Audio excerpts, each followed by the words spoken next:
Bale padalawang hakot, padalawang limas ko na yan, napakadaming tubig. Grabe, binaha ang aming faculty, ang daming tubig. Sayang ang mga papel. Ang mga typewriting namin dun sa ilalim ng mga table. At pagkatapos nga naming maglinis, magsaid ng tubig sa faculty, naalala ko yung towel nga pala basa. Kasi naligo kami sa CR ng Grand Terminal nung umaga.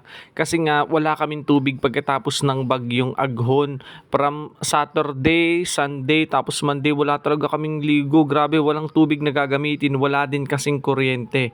Kaya nitong Tuesday magkakapasok na, problemado talaga kami kung saan kami maliligo. Gabi pa lang iniisip ko na kung saan kami maliligo kasi nga may pasok na ng kinabukasan. Yun, buti na lang tanda ko, sa pagkakatanda ko, may CR nga pala sa Grand Terminal at nakikita ko na may naliligo. Kaya sabi ko baka pwede na dun kaysa naman wala kaming ligo, bawal munang mag-inarte.